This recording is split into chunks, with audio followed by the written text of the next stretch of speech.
మా ఇంటి ముందున్న పూల మొక్కల్లో గోంగూర హార్వెస్ట్ చేశాను. ఇది 5వసారి ఈ గోంగూరను నేను హార్వెస్ట్ చేయడం. ఈరోజు నేను గోంగూర పులిహోర తయారు చేస్తున్నాను. హలో అండి, అందరికీ నమస్కారం. మేము గోంగూర మార్కెట్లో తీసుకువచ్చి వాటి ఆకులు తీసుకొని ఆ కొమ్మలని మా ఇంటి ముందున్న పూల మొక్కలలో నాటాము.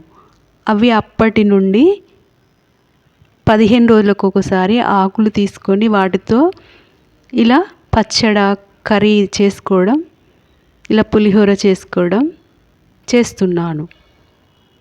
చిన్న కుండీలోనైనా కూడా ఇలా గోంగూర మొక్కలను నాటుకోవచ్చు. చాలా ఈజీగా ఇవి నాటుకుంటాయి. వీటి ఆకులను హార్వెస్ట్ చేశాక కొన్ని నీళ్లు వేసి వాటిని శుభ్రంగా కడగాలి. 2 సార్లు కడిగితే వాటికి ఉన్న మట్టి ఏమైనా డస్ట్ ఉంటే వెళ్ళిపోతుంది. ఆ తర్వాత ఆ ఆకులను కర్రీలాగా ఉపయోగించుకోవాలి. నేను ఈరోజు ఈ గోంగూర పులిహోర తయారు చేస్తున్నాను. స్టవ్ వెలిగించి కడాయి పెట్టుకుని ఆయిల్ వేసుకొని పల్లీలు వేయించి పక్కకు పెట్టుకోవాలి.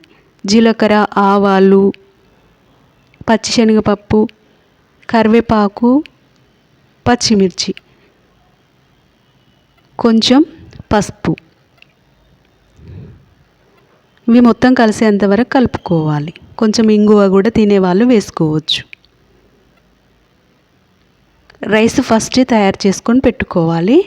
కొంచెం గోంగూర వేసి మెత్తగా కుక్ అయ్యాక ఆ గోంగూరని ఇలా పేస్ట్లా తయారు చేసుకొని చక్కగా ఇలా చేసుకోవాలి.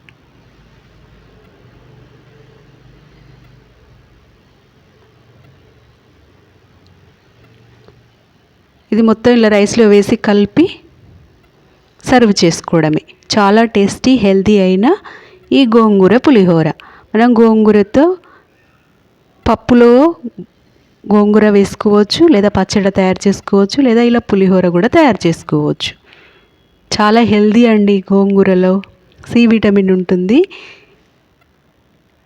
ఇలా అప్పుడప్పుడు ఉపయోగించుకోవచ్చు. మనం ఇంటి ముందే పెంచుకోవడం వల్ల మన ఆరోగ్యం బాగుంటుంది.